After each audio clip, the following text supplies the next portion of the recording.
Roundabout Town, it's the City Council working with the museum, working with the university, bringing all that expertise together. And my side really is to look at the heritage of the High Street. What has it been through time? And it has been so many different things. It's been a place where people live, where people work, where people make things. It's where they worshipped as well, so it's a spiritual place. So it's been all these things. Can we use that heritage that is so interesting for Exeter to think what the High Street can be in the future? And so we decided to have something that was a little more hands-on, that was very accessible, that allowed people to kind of dream and think quite wide about what it is that they'd like to see here in the future. So we're using Lego. For me, Lego is an extremely accessible thing. People know what it is, they're familiar with it. It works on two different levels, so you can use it as a descriptive thing, you can use it as a metaphorical thing.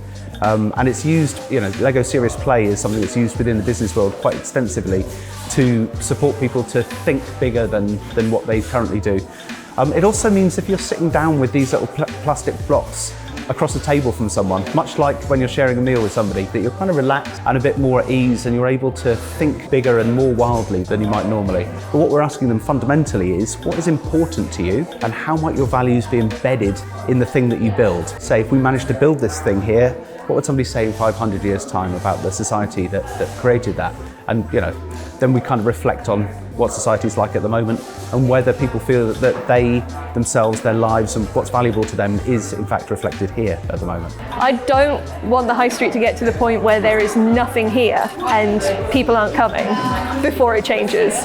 It should change before the profit goes out of it, to make sure it's livable, usable and profitable, before it's just milk it for all it's worth and then leave it empty for 3 years. So there's some really interesting kind of social aspects coming out, and but also some real fun bonker stuff too.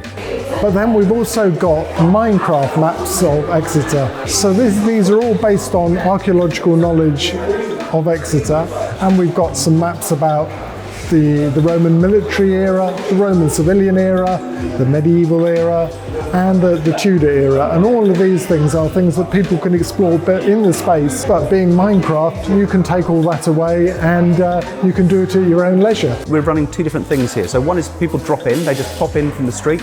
And we've been putting some of the models in the window to facilitate that, to just kind of lure people in, which has worked really well. People aren't just talking about physical structures, they're talking about social structures. So we have groups of people that book in. So we've had school, for instance, we've had a youth group.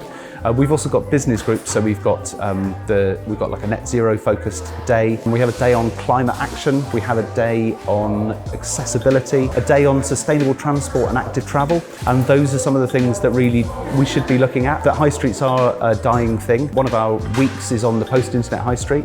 And so how it is that people who own property on the high street react to that and how they allow their spaces to be used for things other than commerce is going to be really interesting. And I think in Exeter, we are starting to have those conversations. We're in a converted shop, so people are wandering in with maybe slightly different expectations. Hopefully, some of the heritage gives people a kind of starting point into that conversation.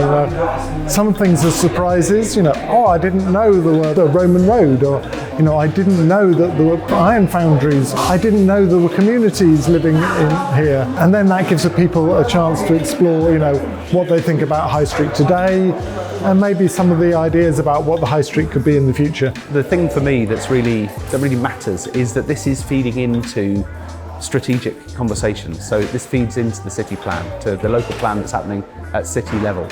And we have a pro forma that people fill in when they've made their build that really drills into what it is that they've done and why they've done that.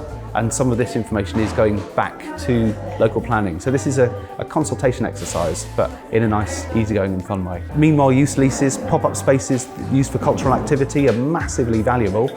So this kind of thing, I think, is a really good way of showing and demonstrating how spaces like this can be used in the future, and actually how they could be used for consultation and things like that, because members of the public really do like to be involved in conversations about the city that they work, live and play in.